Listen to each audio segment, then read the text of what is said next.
Morning, everyone. Okay, let's wait for a few minutes just to get started with.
Okay, fair enough.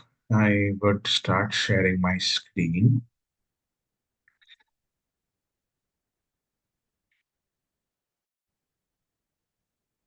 Okay, again, once again, very good morning for everyone. And just to add to continuity of yesterday's session, right, we have seen some insights related to sub-components or sub-streams which are present in cloud, how the cloud architecture looks like. Moreover, architecture in the sense how the cloud is bifurcated into the components of cloud, like infrastructure as a service, platform as a service, and software as a service. Right. So these three components are most important components which we have to identify whichever particular service we are using via cloud. Right. So that's more important. I just have to let me just give me a second. Okay, cool. Let me reshare again. So, to continuity of yesterday, we'll try to see where do we use, I mean, what are the advantages, what are the disadvantages of this infrastructure as a service? I mean, what benefits you get if you try to consume that infrastructure as a service, a soft maybe that particular application, or a platform as a service, that particular application, and software as a service, that particular application. I mean, where do we use it? Who are the users? What kind of information can be fetched, or what kind of information can be used? What all flexibility we have? We'll try to understand the basic insights of this IaaS, PaaS, and SaaS. Now, sometimes these are called as ISaaS or IaaS, it is called as PaaS, and it is called as SaaS, right? So maybe short forms or short words which are used in this technical field are IaaS, PaaS, and SaaS, right? So this is how this information is read, or this is how the names are given. Now, if you're trying to consider infrastructure as a service, or if you're trying to consider platform as a service, at some point of time, we get some flexibility of development. Now, development in the sense, if you're trying to get, or if you're trying to use any particular service, that service can be modified or updated if you have this infrastructure or if you have this platform, these two components. Now, I mean, with a very basic example, we'll try to understand. Let's not confuse it a lot. So I'll not take it as a written. Maybe let's try to consider it with certain diagrammatic representation.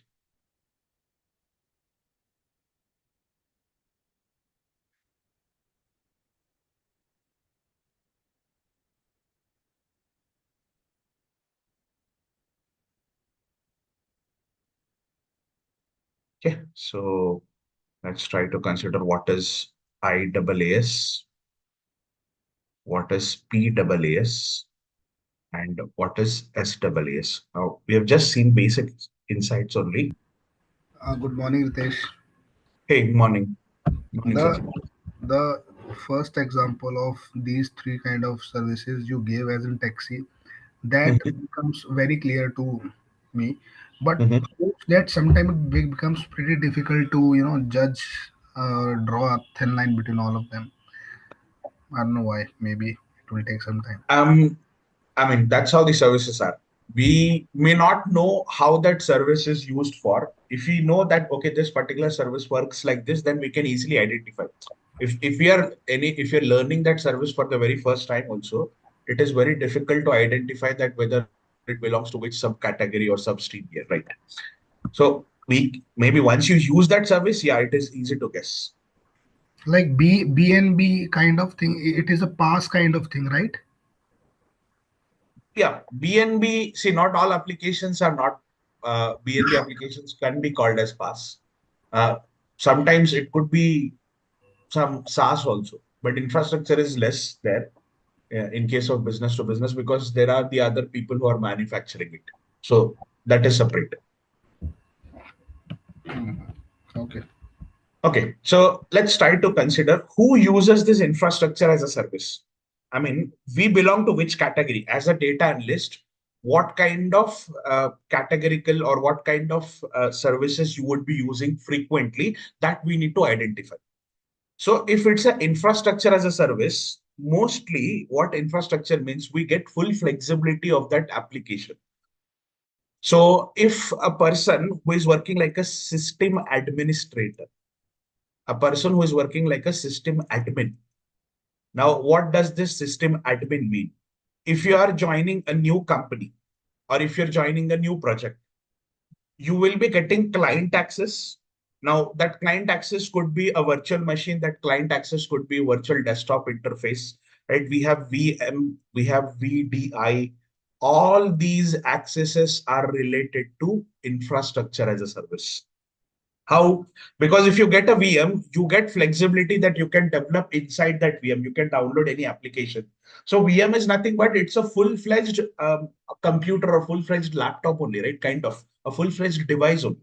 Same goes with the VDI. VDI is lesser than virtual machine, but it's a desktop interface that, okay, in this VDI, I can download some Teams, Outlook, I can download some Power BI application, I can connect, I can use it to create reports. So a person who works like a system admin and who manages all these virtual machine, virtual desktop interface, or who manages servers also if there is any issue with the server, right? So, I mean, if you join a company and if there is a network issue, if there is a server issue, right? If something goes down, so all these system admin people come into picture. So a person who is a system admin and who is frequently using all the network related application. Moreover, it is called as virtual machines, virtual desktop interface.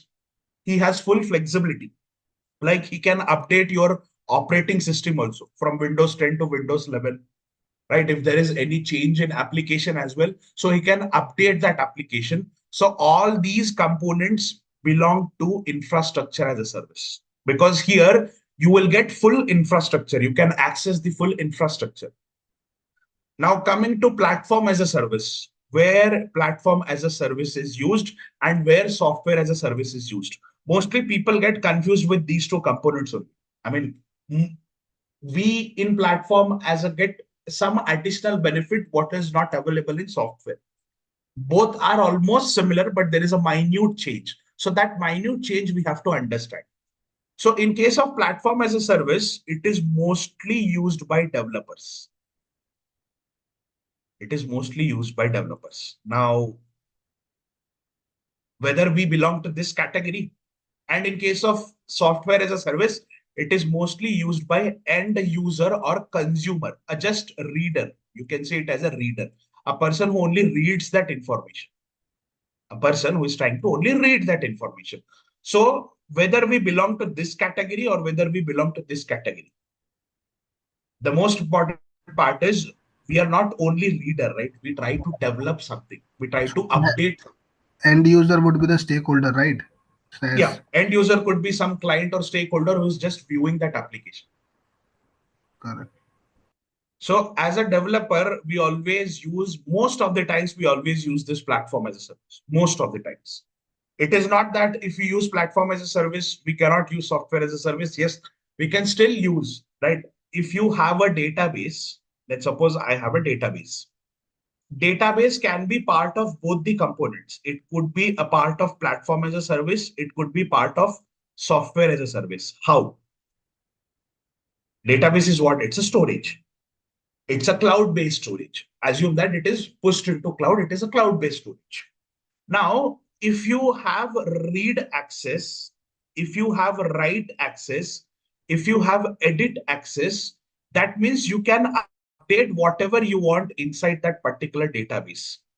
In that case, it's a platform as a service because you are getting a platform where you can access the database, where you can update, read, edit the data inside that database. But that same database, which is already in the cloud, you only get read access. You're not able to get the edit access, and you don't even have the write access. That same database could also be called as software as a service because you are only consuming the data out of the database. You are not updating anything, neither you are doing, or neither you can't, I mean, you cannot change any data inside the database. It is just that whatever is present, we have to consume that. So that database belongs to software as a service if you only have read access. So how to identify that which service belongs to which category? Mostly platform as a service and software as a service only we need to identify. Infrastructure is totally different because there you get full flexibility. And we are never a part of this infrastructure as a service. All the admin people, now, I mean, even the architects, any kind of senior roles, they too are not part of this infrastructure. Mostly admin people or access people are part of infrastructure as a service. They only get access to this infrastructure as a service applications. But as a developer, 90 percentage of the time we use platform and 10 percentage we use software because not always the database is owned by the team who is developing a report, right? It can be some other person who is working on the database. So we will only get read access. Now, I've just taken an example of database. It could be any application. It could be any data source. Right now, you are working like a Power BI developer. Power BI developer means what? End goal is to create reports wherever the data is coming from. So a data might be coming from different sources. A data might be coming from SAP system also, right? A data might be coming from Oracle ERP system as well.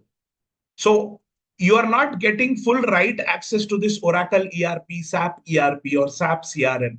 You're only getting read access, right? You have to just read the data from that and connect it to Power BI. So Power BI service or your Fabric is a part of platform as a service. But even this SAP is also part of software, is a platform as a service, but you are not the developer of this SAP, right? SAP is managed by some other team. Oracle ERP is managed by some other team. You are just reading the data. So in that case, if you only have read access, that applications will be part of software as a service because we are end users. We are just consuming the data out of that SAP and we are creating the reports. So an application which we are considering as a developer can be part of platform as a service. That same application can also be part of software as a service if it is only read access. That's how we need to identify. This SAP is same. It could be part of platform also, but for a developer. For an end user, it is only software as a service. Same goes with database. Full access of database means it's a platform as a service. Only read access means it's a software as a service. So that's how we need to identify, okay, this particular application, this particular service which we are using in cloud could be part of platform or could be part of software as a service. Now, maybe I'll take a pause. Any questions on this? Any questions on what we discussed now?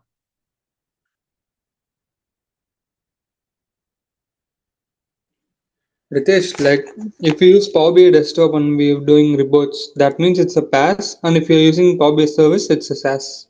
Yes, Am I right service or is a SaaS. Now, see, in service also, there are many applications where you need to manually enter something. Like for subscription of a report, you have to manually write something. For getting alerts, setting alerts, you have to set that numerical data. But if you are only consuming a report, you're only reading a report, it could be SaaS. If you're doing some changes, right, in that platform, that Power BI platform, the service platform, you are writing your own code, you are updating something. In that case, it could be platform. So it is mostly you can call it's a combination of platform and software both together. It is not purely software. Also, it is not purely platform as Ritesh, well. Hello. Yeah, I think you said that we can only read the data from SAP and Oracle ERP, and we import that in the Power BI. So Mhm. we will able to transform that data or Yeah, not. we can see there are connectors which are available from SAP and Oracle. If you don't have a connector, we use an ETL application in between, like ADF. It will extract the data from SAP, it will transform or it will clean the data in between only. It will load it to some data warehouse, and from that data warehouse, we connect it to Power BI. So it could be that way as well. You may need not connect directly to Power BI every time. Sometimes, if the data is high, if the data is not as per Power BI standard, right, we transform in between using some ETL application like ADF, Informatica, Talent. There are many other. Alteryx is there. Our main focus is on ADF. It's an ETL. There are many other applications. Firoz, I guess And you had a it question. will transform Mhm. automatically, or we No, have it will to. not automatically transform. We have to manually do that. Okay. Transformations are not automated. This we have to manually do. Okay, it will give us some recommendation that, okay, this is how you can do it, but it has to be done manually.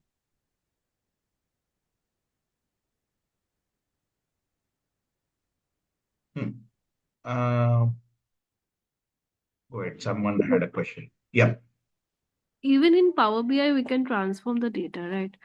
Yeah. Mhm. So my question is like,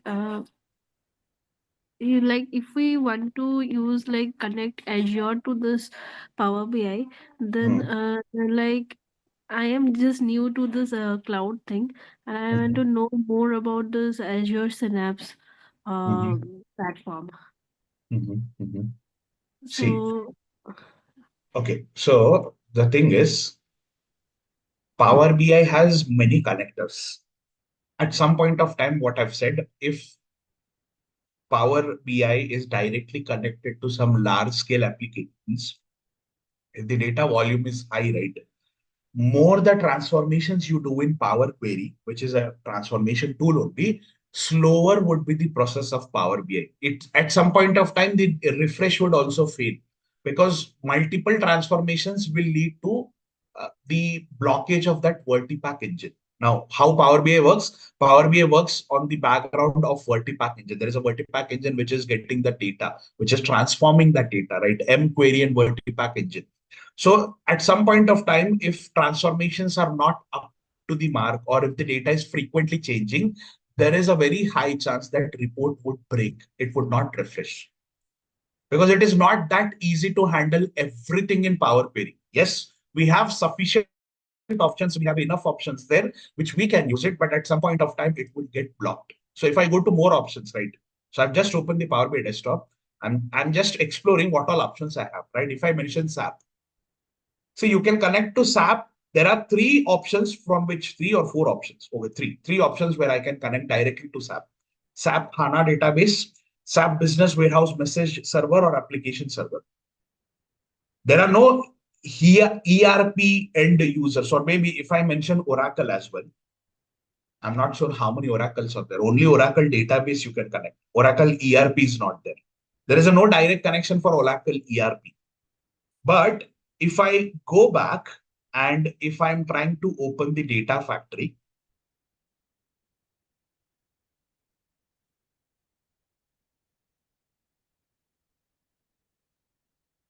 right? So what I will do is let me create a Yeah, data set. And here,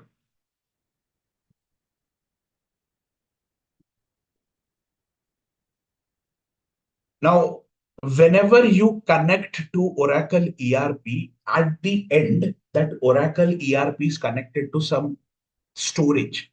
That storage is called as S3 API. So specifically, there are additional connectors which are available here in ADF. You may connect to different applications. Like if I mention SAP also, right? Number of SAP connections are different here. See, the options are more. So Power BI at some point of time, there are limitations. Limitations in the sense what? You cannot transform a heavy data, even you cannot connect to multiple data sources. But whatever data we have in SAP, we can connect it via ADF and ETL tool. We can transform it here and we can dump to some location in Azure, like Azure Storage, Azure Blob Storage, or Azure Database. And from there, you have all the Azure connections, right? So if I go to Azure option, so many Azure connectors are available. So you can dump it to any one location and you can connect it to Power BI. So the load on Power BI will also be the less, right? You're just connecting the data and you're doing the visualization. Not even transformations are done here. Transformations are also done additionally outside of Power BI. So that's how Power BI reporting can be enhanced and data can be managed from different applications, which is not directly connectable to the Power BI. Okay, got it. Thank you. Okay. Yeah. Any other questions again? AWS. Ritesh, Hey, yeah, you are asking something? Yes, Yeah, go ahead. AWS. Could you please repeat it? Okay. So what is infrastructure as a service? See, okay, let's forget that we are not a Power BI developer, we are not the end user, we are not the stakeholder or consumer. The best example is you, okay, let's consider system admin means a person who manages cloud applications. Cloud applications. We are not managing ADF. We are developing in ADF. We are using ADF directly. But how to get access to this cloud? If you visit any company, if you are into any company, how to get access to this cloud? How to get access to your email ID? The email ID which you have, or maybe email IDs which we will be giving, how to get access to that email IDs, how your username, temporary username and passwords are generated. All this cloud administration is managed by admin people. Not only cloud, if you visit any company also, your infrastructure, right? You will be given a laptop. There will be a dedicated IT team. That IT team is called as infrastructure as a service team because they manage your laptop. If something goes wrong in your laptop also, they will try to check. They will try to make sure that changes are made. You are getting latest updates. So a person who manages moreover devices are called as infrastructure as a service or admin team. They are managing your device. They are managing your cloud environment completely.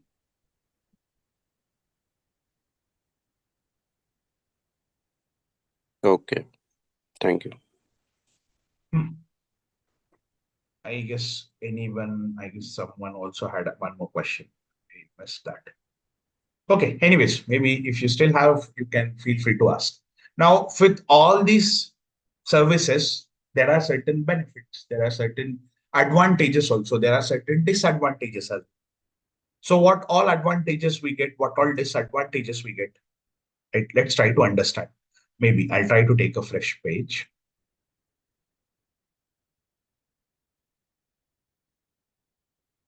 What are pros? What are cons? Okay, so same partition, I'll try to do it. Infrastructure as a service, platform as a service, and software as a service.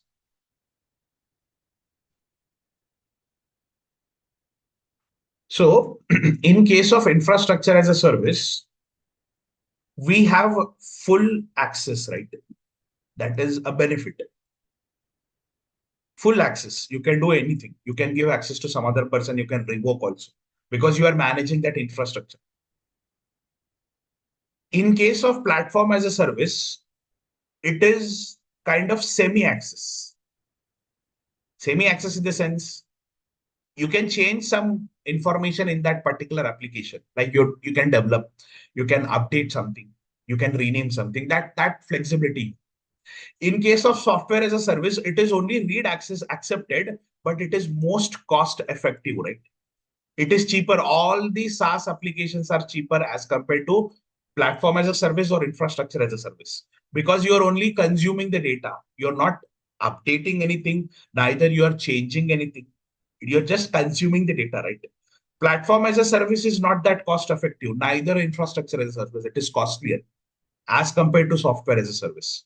So benefits are you get full authority, you get something middle, a kind of semi-access authority. But here you may not get full authority, but it is cost effective. These are pros. These are advantages. Now, one advantage, again, maybe additional advantage.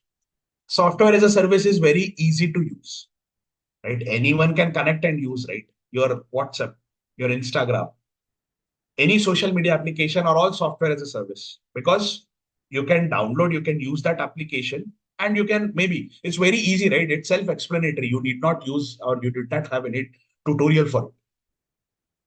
But if you use ADF, it's a platform as a service. It's a platform as a service. If you use some applications where you need to develop something, you need to test something, that are all platform as a service. So it is not that easy to use. But as compared to infrastructure, it is easy. I'm not saying very easy. It is easy to use. This is very easy to use. Platform is, or software as a service are very easy to use. This is just easy usable. It's not that hard, neither it is very difficult. But in case of infrastructure as a service, what could be one more advantage? It is difficult to use, accepted, because you need full access. You need to update something, you need to write something. But what could be one more advantage is you get full flexibility or control. Flexibility or control. These are advantages. Now we're just discussing that you should not again get confused what all advantages, what could be the possible case, where do we use them. Now there are certain limitations also, right, for every service. What is limitation? Limitation is, in case if it's an infrastructure as a service, it's a very time consuming process, because you need to develop something, you need to set up something, you need to give access to people. So time consuming and security concern is there. Because if you, end of the day, if you're not giving right access to right user, an application, there could be some security breach. So security breach or security is also one of the important aspect which belongs to limitation or disadvantage. Now, platform as a service, limited customization. You cannot change full, right? Fully, you cannot change anything. Limited customization is there. Whatever a developer can do, only that part is available. Neither you can change infrastructure, neither you can update anything. Only thing is limited customization is available. Mostly in platform as a service, it is given to developers. A developer can be a vendor, right? Now, what is that vendor? You joined a company. Let's suppose you joined Infosys, you joined TCS. And from that Infosys or TCS, you're working for a client who is based out of Europe or US or some other, maybe Asian countries, right? ASEAN countries, maybe. So if you're working for them, you are a vendor to that company, right? That client's company. So platform as a service has a vendor lock. Platform as a service has vendor lock. Vendor lock means what? What should be given to a vendor? Only that is available. Not all the things are visible to them. Vendor lock. This is one limitation. As a developer, you are part of a vendor team. Now, in case of software as a service, what could be limitation? The most common limitation is how to secure your data, data security. Security which is available, or security drawback, which I've said here, infrastructure is different. But here in software as a service, Some data could be very, critical data, and you have given access to some person, he might read. See, only if a person reads the data also, it could be a security breach as But Ritesh, the end user who will be fall into the SaaS one, bringing the security aspect is not his work. well. That is the work of a platform as a service and Either software as a service either put platform as a together. service or the IaaS. No, no, I'm saying that bringing the security aspect to the data, it's not his work. Okay, now the question is, I have a database. Okay. Now, database is usually created by, okay, Just accepted. one point I want to made. Just sorry to intervene. Why I said so, because I'm understanding that the SaaS user is mostly a one who's getting a viewer access only out of it. Accepted. Go ahead now. Now, if I want to create a database, that database is created by infrastructure as a service team, because server, database, all that, where do that server is hosted, everything is set up by infrastructure team. Now, once this is set up, it comes to platform as a service team where you can develop, where you can add your table, add your data to it. And at the end, software as a service team consumes that data. It only reads that data, right? So that application is present throughout, started with infrastructure, goes to platform, and at the end, it is consumed by a software as a service team. But here, the role of a platform and the role of infrastructure identity. See, infrastructure as a service, people will not check whether that person is a valid person or not. What their aim is, whether an access is given or not. Who is the person who can manage which person should get the right access? Your platform as a service. Because as a developer, you know who is the end user of that application. As an infrastructure team, his aim is to create that infrastructure and give it to you. But it should be managed by a developer. Okay, I work with this stakeholder, only this stakeholder can read the data. If I'm giving access to some other stakeholder of a different party or a different project, it could be security breach also, right? He may not able to read the data, which is very critical, but if he's reading, that could be security breach.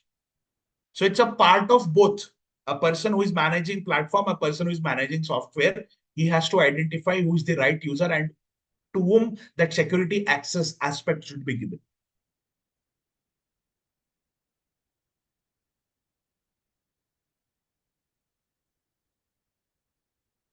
Okay, so we discussed a lot on this infrastructure, we discussed a lot on platform, we discussed a lot on software as a service.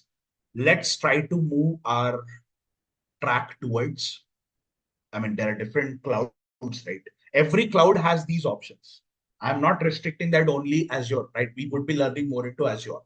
Our aim is not that only in Azure we have these services. No, in every cloud, these options are available. What we are discussed or what we have discussed until now is commonly accessible in every cloud. Now let's move our track to Azure. Now, what Azure, right? When was it introduced? What are the benefits of Azure? What all options you have in Azure? Let's try to understand. Just give me a moment.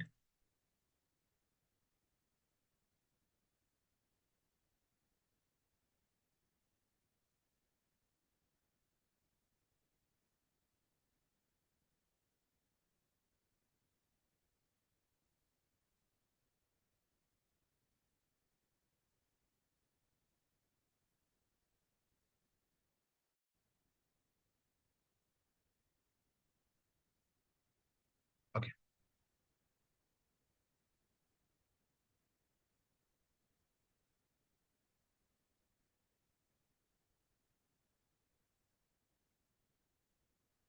So our primary aim is to learn Azure cloud. So what does this Azure, what all options are available? The services are same here. Whatever subcomponents or sub-services we have, these are same here.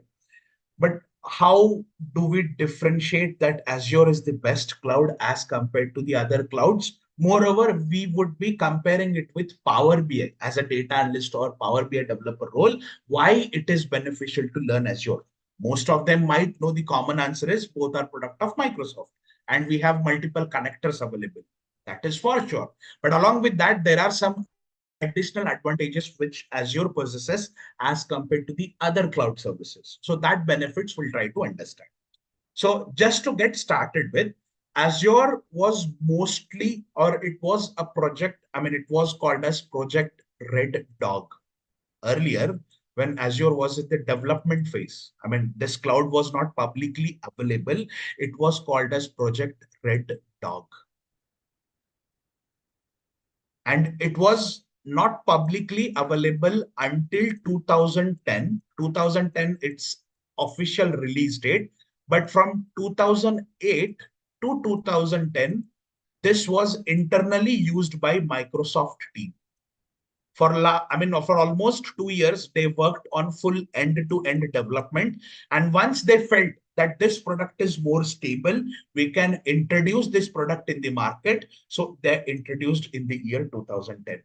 But it was officially introduced in 2008. It was called as Project Red Dog. It got updated to Azure Cloud in 2010. Public release in 10, and virtually it was available to very few set of people and maybe some other external people also, but very limited access. That too from 2008 to 2010 for 2 years, almost 2 years. Right. So this is how, I mean, this is the background history of Azure.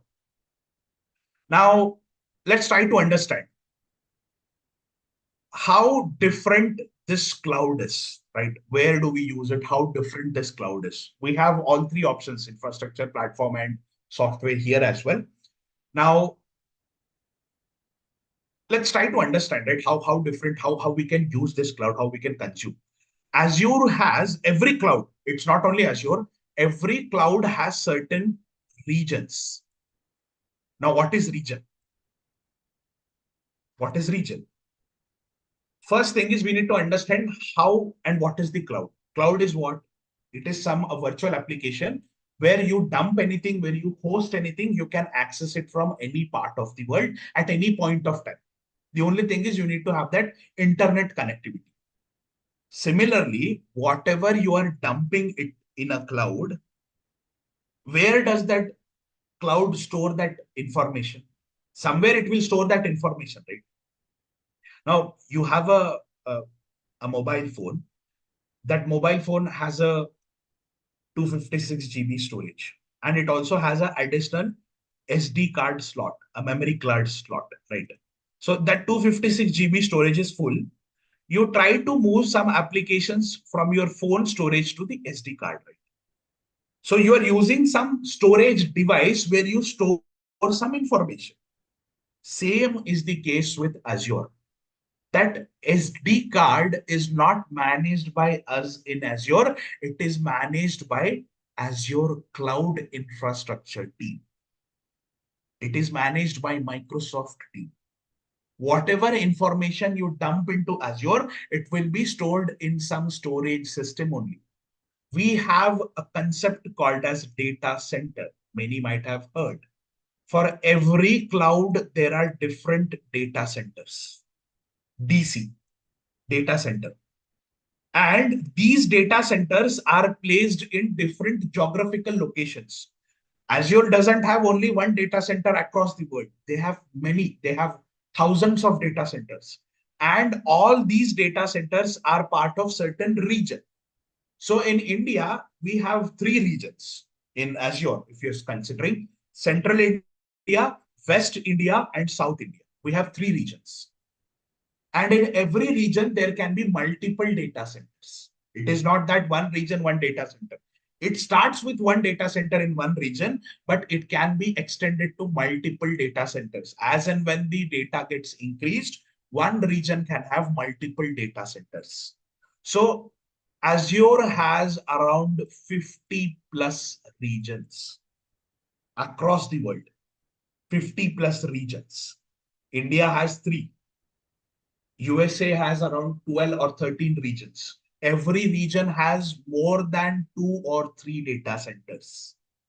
It depends which region you are using or which application is hosted on which region. Now, take an example of ADF. ADF is an application. So this application, you as a developer are using it from India.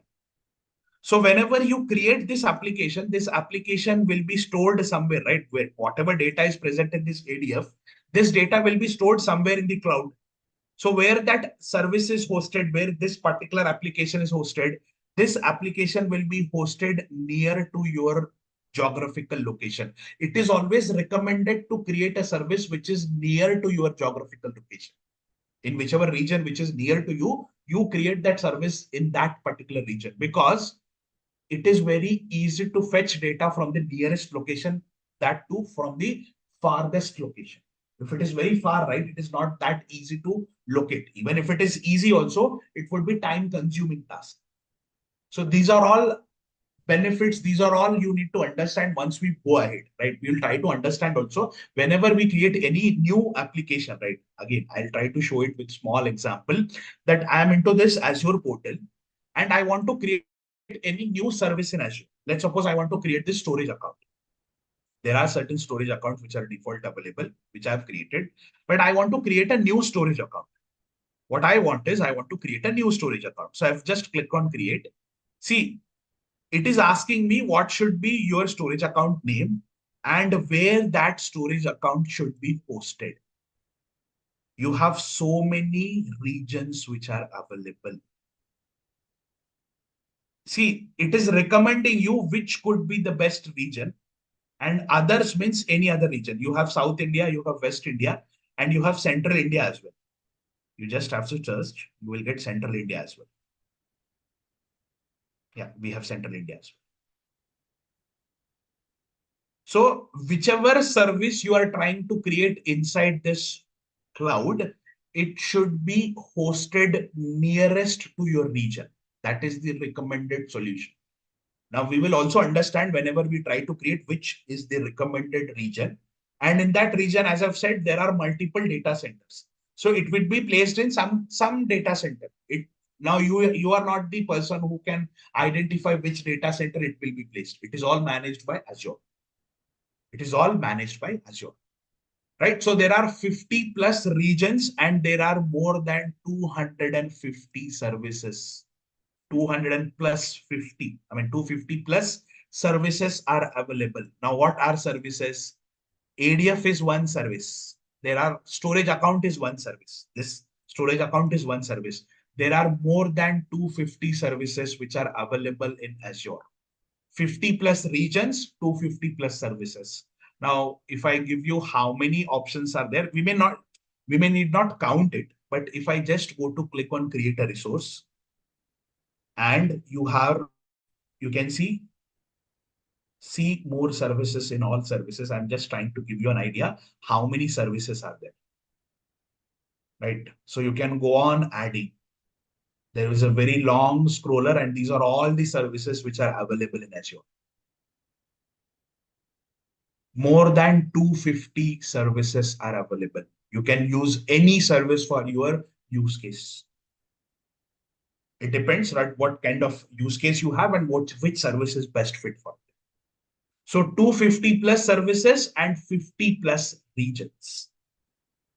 That's how the Azure is bifurcated. That's how the information is present in Azure. Now, just to give you an idea, if you want to see how a data center looks like, which regions are present in Azure. Just search for Azure regions, scroll down.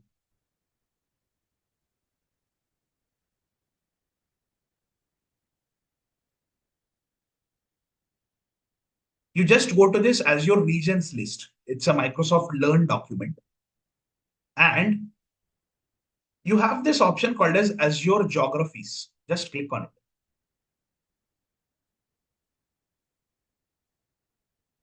Right? So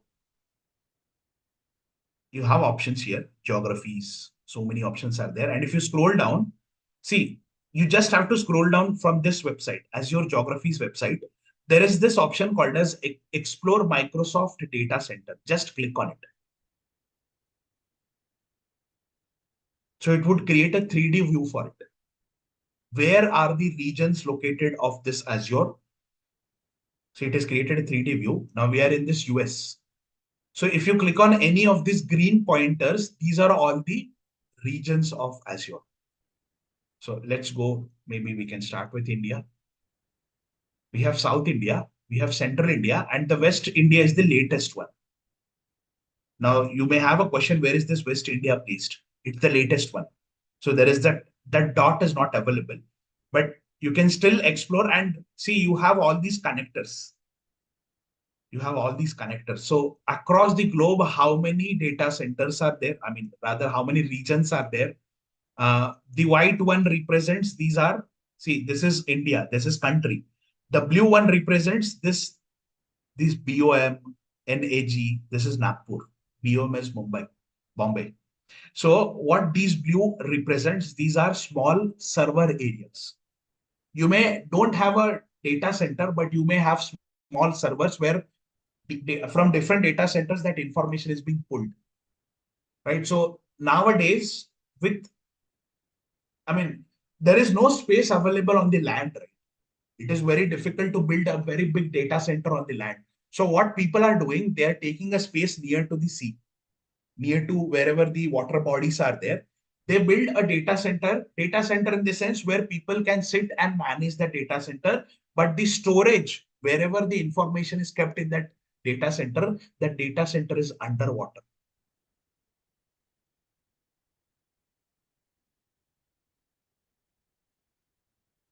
If you see, the underwater data center looks like this.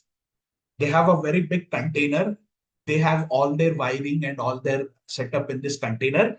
They dump that container into deep sea that is connected to nearest data center, which is based or which is located on the seashore, kind of port or seashore. So there their team sits, they manages all this. Because of less space available on land, they are creating data centers underground as well, or maybe inside deep sea as well. So all your information is dumped into certain containers. Now, containers, where in containers? Containers has all the servers, all the storages. They manage all this via that nearest location only. There is a dedicated team in data center who manages all this. Right. So if you see this, you will get all idea where the data centers are, where the network locators are. You have many network locators also, right? So This is Ritesh, having some team also sits underwater. no. A team sits on the land only. They connect that via wires. A very huge wires are there. Team doesn't go underwater. They get that container above to ground. If something goes wrong, they test it, they fix it, and then again dump it to underwater.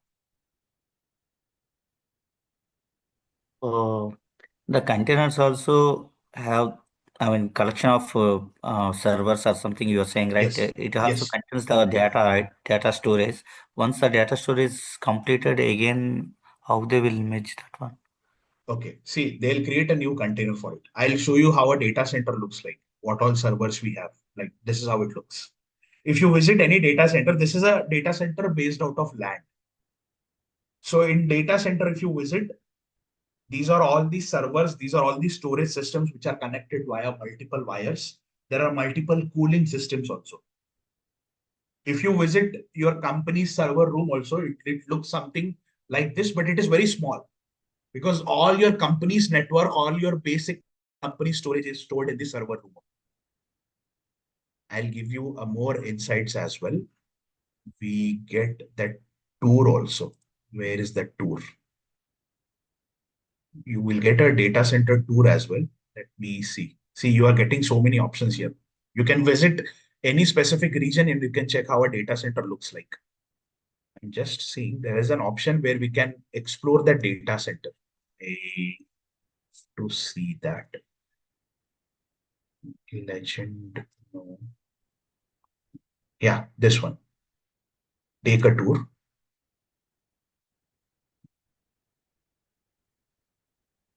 So it will take a tour that how a data center looks like, what the information, I mean, what all components are present, what all areas are present inside a data set.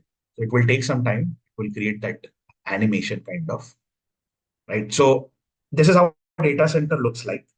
You have solar panels, you have windmills also. More a kind of windmills are used to generate electricity for that data center. These two, solar as well as windmills, right? Now, if I enter a data center, how does it look like? And this can be accessed by anyone. I'm not using any new website or a website which is restricted to me. This is publicly available, right? So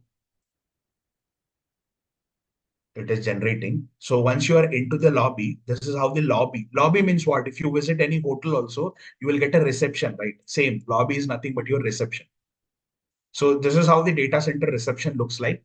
So if you are a electrical engineer, if you are kind of mechanical engineer, you may have good flexibility, electronics also, because you need to connect to this multiple data centers.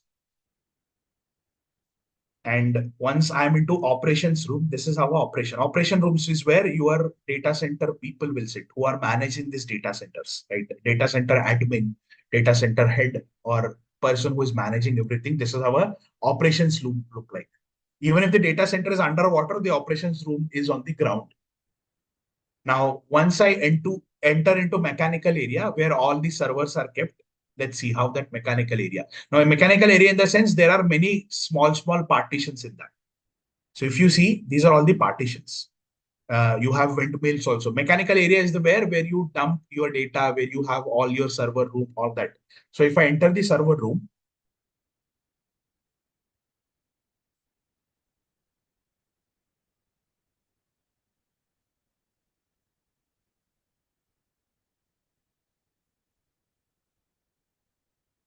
this is the original server. You can have a 3D view representation. These are all the racks. These are called as racks. Racks is what? Where all your servers, all your storages are dumped, and these are connected via multiple wires. Right? So more the usage of cloud, more will be the number of data centers and more will be the use of these racks and servers. So because of space shortage, they are dumping that information, the servers and racks into underwater also, which is possible in water. They are trying to dump into water so that they will get enough space on the land to occupy it for some other thing, some other information or for some other use case. Right? This is this original server room. Now you have circular center also where all the information can be. And this is, see how this in hot aisles, what is this? You enter that server, right? And whenever you visit any server room, if you're working in any company also, try to check your server room. Always your server rooms are placed with very heavy air conditions because all these applications are continuously running, right? If something goes wrong, your cloud goes wrong. Your cloud will not be publicly available. You may not be able to use that service. That means a very big drawback, or you can say it would be a very huge loss for any organization if something goes wrong in the cloud. So that cloud can, I mean, that organization can sue Microsoft or any other cloud provider that because of you, my business went down for this day. This was the loss you have to bear for it. You may also heard some news, right? Whenever a cloud goes wrong, maybe almost 6 months or 1 year back, there was a downtime in Azure. There were many large scale companies who have sued Microsoft that because of Microsoft, our business went wrong. Microsoft has to pay so and so amount for us. It happens. And if you go to the circular center is what? It will give you idea.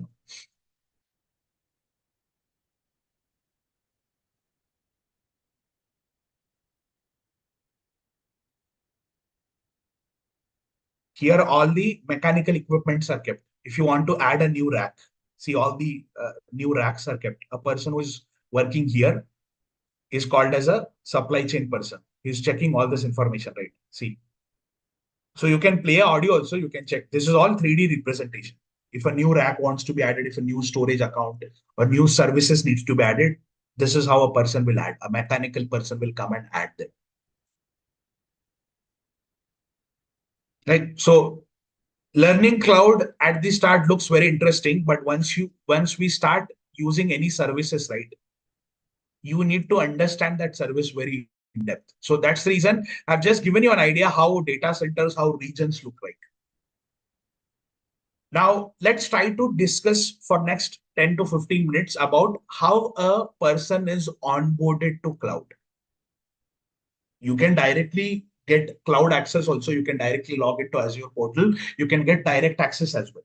But how Microsoft deal with end users, that cloud users? There are three types of segments, three types of customer segments available from the Azure point of view.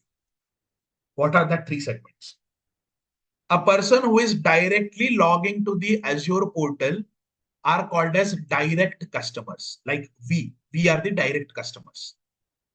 I have a KSR email ID. Now anyone can use this portal easily. What is the link of this portal? Even if you don't have paid access, you can still use this portal, but you may not able to create any service. Portal.azure.com. People who have KSR email IDs, they can use this URL and check the Azure portal. With the same username and password, what you were using for Power BI, you can use that same username and password, portal.azure.com. You can access this cloud portal. For you, everything will be blank. You may get some icons, but below icons are all blank because these icons are only visible to me. I have been using all these services frequently. Now, once you log into this, or how a user is onboarded to cloud, right? What kind of users we have? One is direct customer who is directly logging into that particular portal. Who, once that person logs in, if he sees that, okay, I want to use this service, he will start paying for that service. You have to mention a payment method. Only then you can start using this cloud portal. So a customer who directly uses that portal and joins and uses any services of that cloud is called as a direct customer. There is second customer who is called as a, there are two types again. The second customer, we have two bifurcations. One is partner customer. The second option is partner. And the third option is a enterprise customer. Third option is enterprise customer. Now, enterprise customer means a company which is a very big company and there are thousands of users who are using that cloud on day-to-day basis. That companies are called as enterprise customers. Simple example, if you are with TCS, TCS has most of their applications based out of Azure. So if TCS is using, or all the TCS users are using Azure, TCS is an enterprise customer because they have lakhs of people using that cloud on day-to-day basis. So that customer, TCS is a customer of Azure and TCS has many users in them. So that user base is called as enterprise customers. A company with more than 2,500 or 3,000 users are called as enterprise customers. Even 1,000 people are also called as enterprise, but there is a criteria for it. Direct customer means you are directly logging into the portal and you are paying for it for whichever service you are paying. Now, who is the partner customer? Partner means what? Whenever a customer joins as a direct customer, if Microsoft feels that, okay, this person is using services very efficiently, very frequently, why not give him certain discounts? Azure will give you discounts for sure. If you're using any services frequently, for sure, you will be given certain discounts. So whenever there is a collaboration between Azure and a direct customer, that is called as partnership. Now in partnership, what Azure checks is whether you are the only user from your organization or you have some other users also. If you get that users to use Azure as well, we will give you certain discounts, certain benefits, maybe certain services we will offer you for free for 1 year or 2 years. Post that, we will charge you. That's how a deal is done. So whenever there is a deal done between direct customer and a list of customers, right? Maybe in direct customer, I am the person who is using, but from my end, there are some other 200 users in KSR who are also using it. So I can go back and check with the Azure that I want to have a partnership. Even Azure can come back to me and check that, okay, you have so many users using frequently with the same email ID domain. We want to give a partnership. We want to give some discounts or benefits to you. So a direct customer is moved to partner customer. In partner, there could be 10 users, 20 users, 30 users. So they will give you certain discounts. They will give you certain recommendations also that how to use this service. If it is not in use, keep it in pause state. It will not be chargeable. So they will give you all recommendations and suggestions also in partnership. And if that partnership goes on increasing, if your user base increases, from partner you can convert to enterprise. Any person can jump directly to enterprise also if there are 1,000 users directly using also, right? For enterprise, you will get the most number of discounts because there are thousands or lakhs of people using this enterprise services. So a customer is bifurcated into three segments: direct, partner, and enterprise in Azure. Now, it would be same in other clouds also. The wordings would be different. It could be single customer. It could be a discounted customer, like for partner. It could be enterprise customer, or it could be large scale customer. So the names will be different. But somewhere the bifurcation would be same in other clouds as well. Now I'll take a pause. Until now, any questions?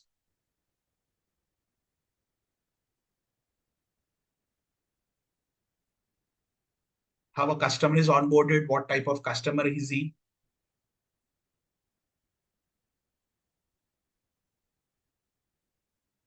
In case of enterprise, the count of users get increased, right?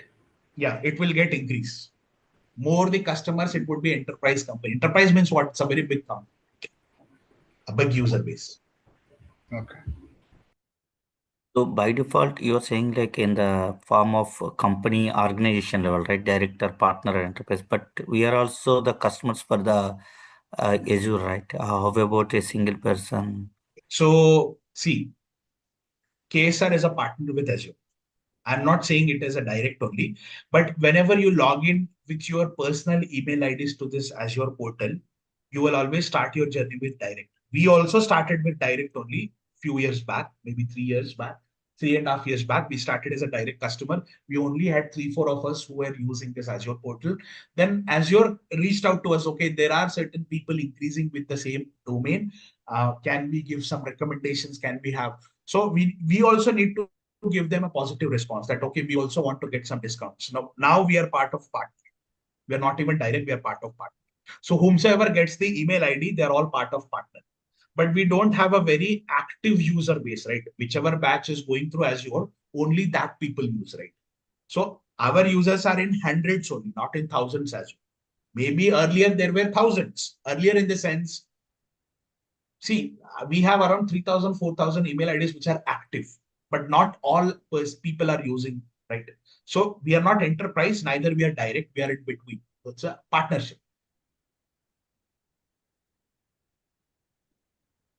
But as a partnership also, we always recommend you to use direct. Why? Because partnership, we have to additionally pay for it. We are giving you email IDs for 1 month, you will get free credits. How to get that? Maybe I'll show you in next 2 days, not now. But how to activate this is a separate part. We start with direct and we then move to partner.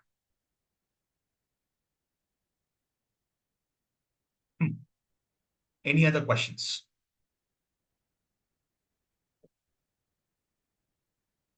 Maybe what we discussed is more about Azure, more about how Azure looks like, what all regions we have, what is data center, how the information is stored, how a customer is onboarded.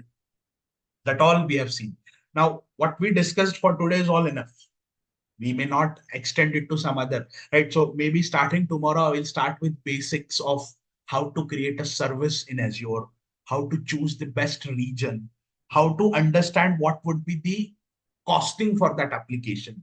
So you have so many factors to consider whenever you are creating any new service in the Azure portal.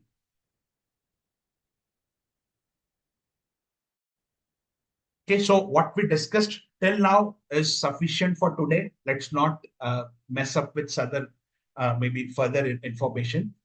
Any questions with respect to what we discussed? Maybe prior jumping to that, just to give you an idea, we discussed yesterday who can take up this course. A person who already has certain Power BI or reporting knowledge, who knows basics of SQL.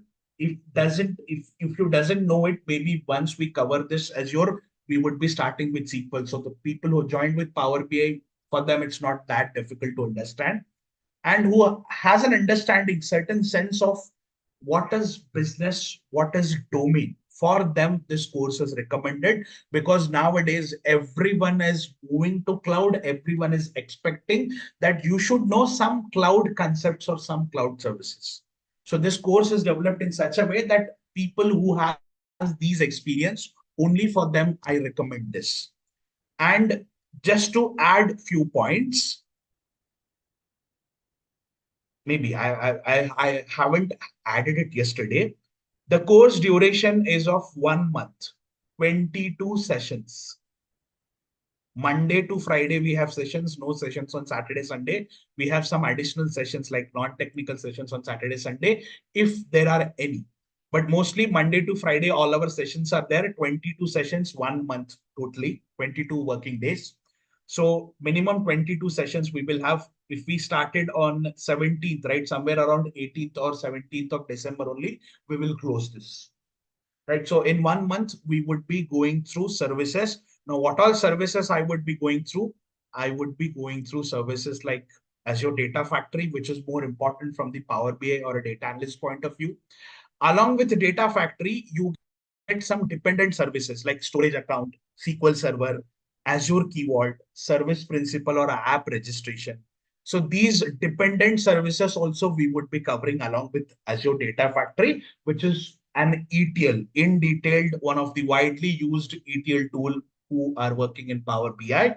And we would be seeing, or we would be going through basics of Databricks Synapse. Why? Because we want to compare what is Databricks with respect to Azure or with respect to Azure Data Factory or ADF, what is Synapse with respect to ADF, how we can correlate these services with ADF, and at the last, we will see basics of Power Automate or Logic Apps. Both are same.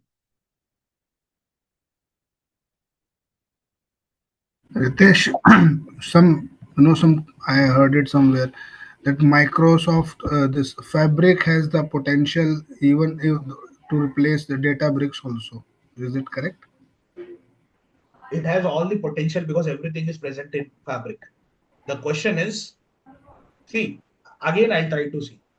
Let's suppose an iPhone is launched with certain price.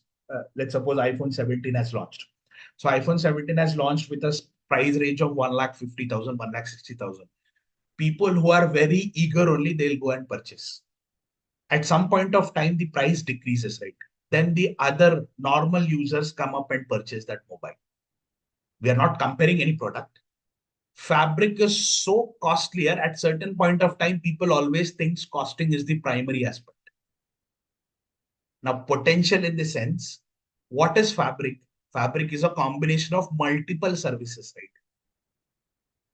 So if every service is available in one single umbrella, why not people choose that umbrella, right? The question is, rather than charging for complete Fabric, they could have charged for individual service. Fabric would have been the blockbuster. People would have already closed out all these services. They would have started using Fabric only. What they have done is they have charged for a complete set. If you use, if you don't use, it will still charge you that minimum charge. If you are using more, it will charge you more. But if you're using less, it will not charge you less. It will charge you fixed amount. So that's the limitation of a Fabric. The reason why, again, people are moving to these services, the standalone services, costing. So we will be learning Azure. So we will be learning the Fabric along with Azure. What we learn in Fabric or what we learn in Azure is all similar in Fabric. There is no difference. The names are different, user interface is slightly different, but end of the day, both are same.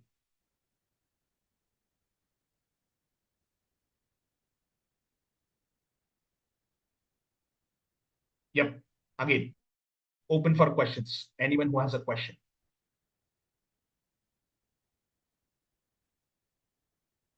Let me mention Fabric as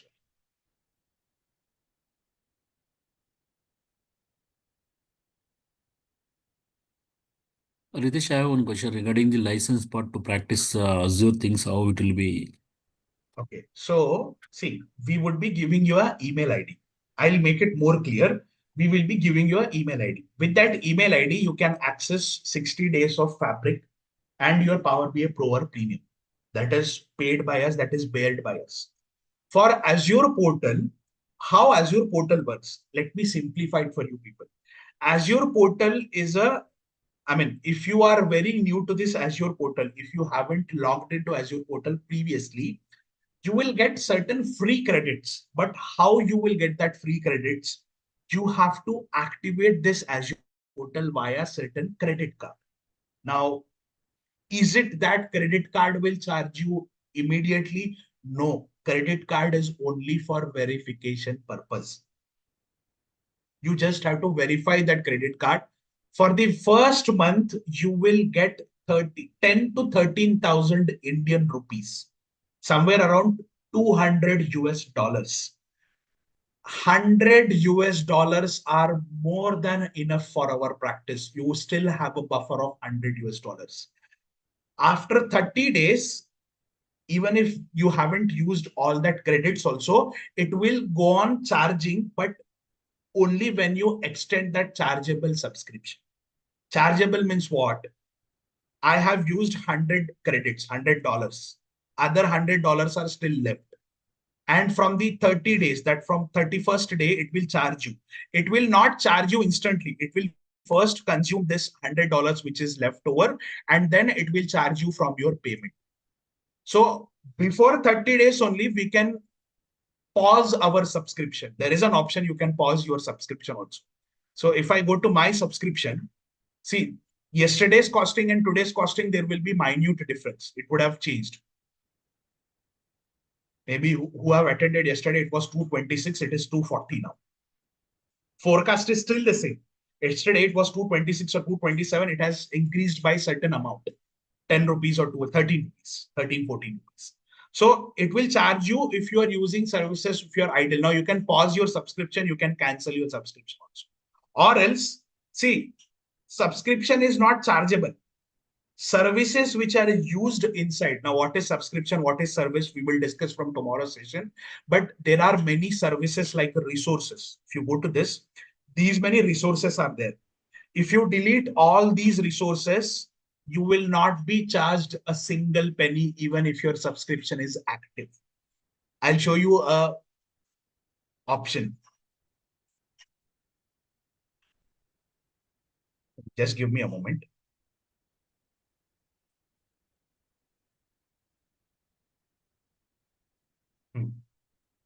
See, if I scroll down, these are all the amount which I have paid recently. And if you see, in between, there are 000s. That means I still had my subscription active, but I have deleted all the services. For that reason, it hasn't charged me anything. Subscription was still active, but all the resources or services which I was using in cloud, I've deleted all of them. So how to delete, how to manage all of them, it's my responsibility. I will help you. But to activate this 10 to 13,000 Indian rupees or $200 US credits, you need to have a credit card. Now, credit card, that too, it should be the international payment open. We try to block international payments, right? So it will verify your credit card and it will keep that credit card as a payment source in the background. After 30 days, it will first send an alert. Alert means what? From your free subscription, you are moving to paid subscription. If you click on yes, only then it will be moved to paid subscription. Until then, it will not be moved to paid subscription.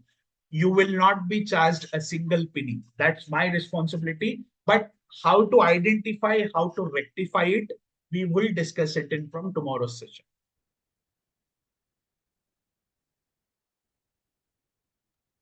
Yeah, thanks. Yep. Again, coming back. Any questions? I guess this tab was open. Yeah. Any other Hi, questions? Ritesh.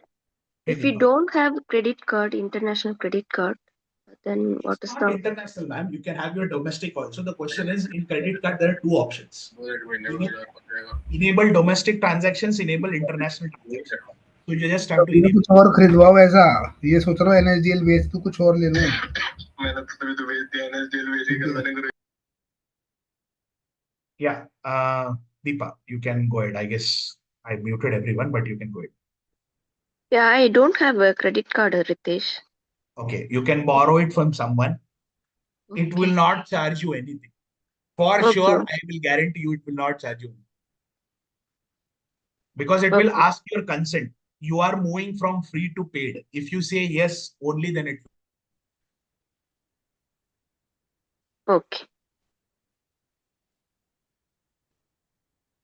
Okay. Any other questions? So Ritesh, I have a question. So you mentioned about that it's around $200 USD in USA. Mhm.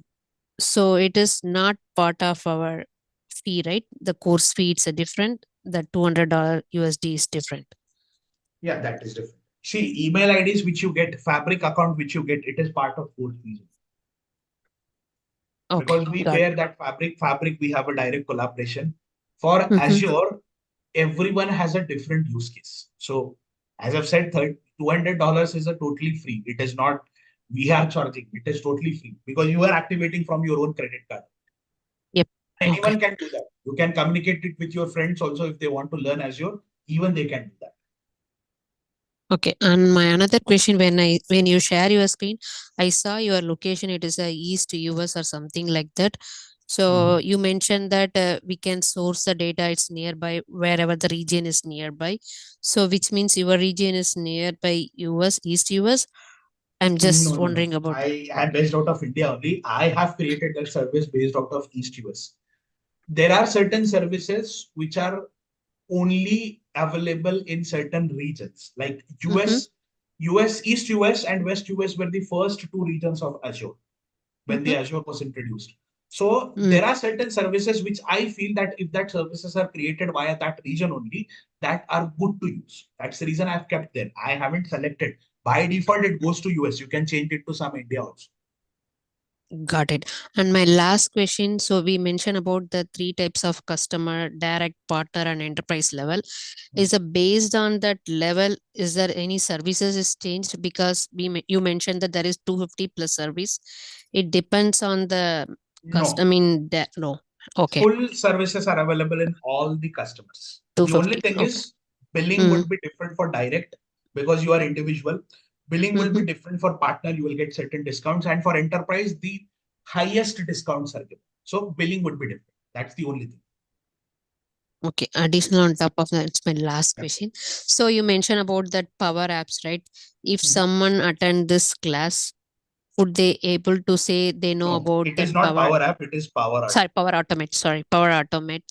So what level if I'm not sure, I am zero knowledge about power automate. If I attend this class, can I say like a beginner level automate, power automate those app, or how it would say? Where do we use Power Automate with respect to Power BI? In simple terms, Power Mm-hmm. Automate is nothing but a alert mechanism. Mm. So we try to send email alerts using Power Automate. That's the only thing which we would be covering.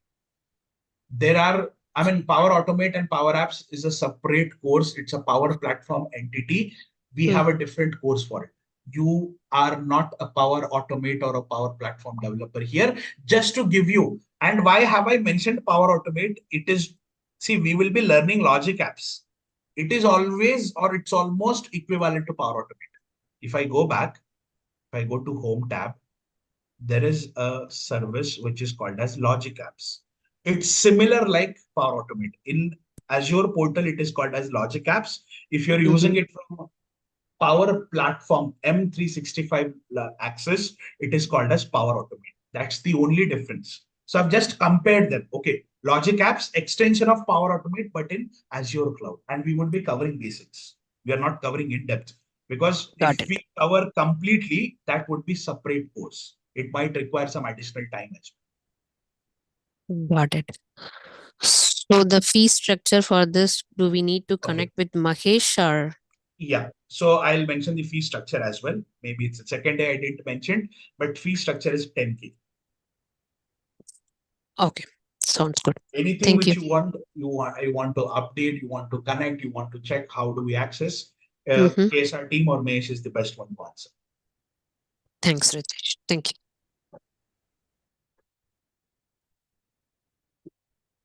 Yeah. Any other questions? So May I know timing how will be the is job market for ADF and Power BI combination in US? So only Power BI is difficult. With cloud is good. The benefit is that's what we have additionally added. We always suggest you to learn something related to cloud, not only with respect to Power BI. If you are a Tableau developer, if you are a Click developer also, only Tableau openings are less. If you have Tableau with Alteryx is a ETL tool which is frequently used by Tableau people. So if you learn that combination, open positions are more. Same goes with Power BI. Power BI and ADF, both are product of Microsoft. So combination of cloud or some ETL tool is good to use along with report. Now, timing is 8 to 9:30, the same time which we are following now, 8 to 9:30. Today is day 2, we still have 3 more sessions to attend. Right? So you can attend next 3 sessions and then you can decide, okay, how and whether you are able to understand, whether you're able to grasp it, and then you can join this, right? You still have 3 more days. Any questions, feel free to write it, feel free to ask it, so that we'll be able to answer you at most.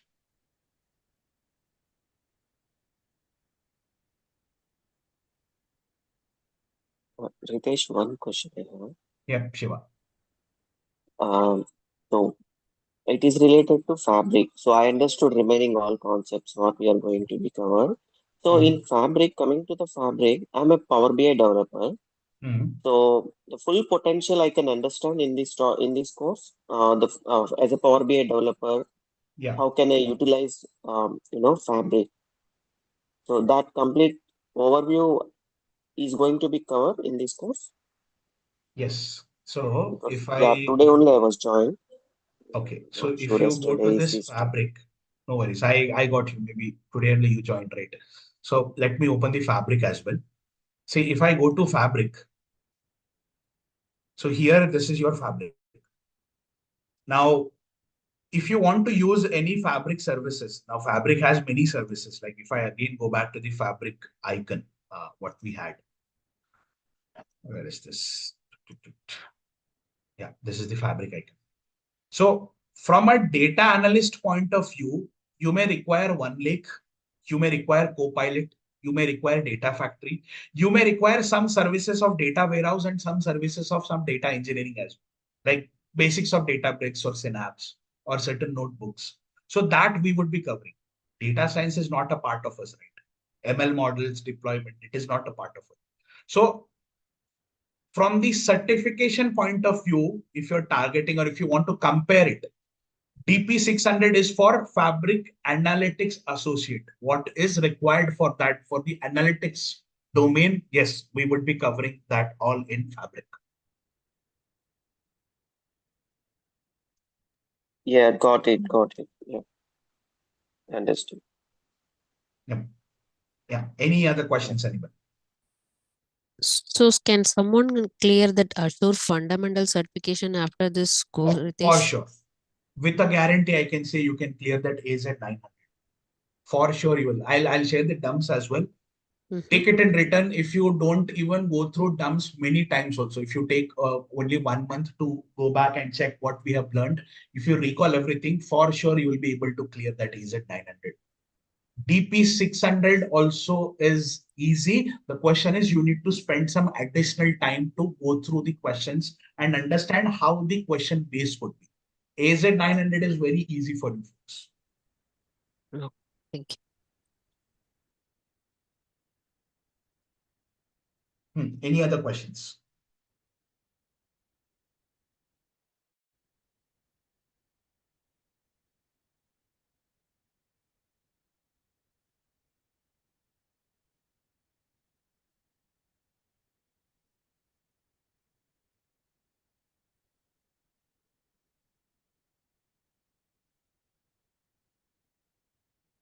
Okay, no questions. Maybe if you still have, feel free to write it down somewhere. You have still 3 more sessions you can go back and ask. It's almost 9:30, maybe still 3 more minutes. I'll give it back to you. Thank you, everyone. Have a good day. Let's connect back tomorrow at same time. You. Thank you.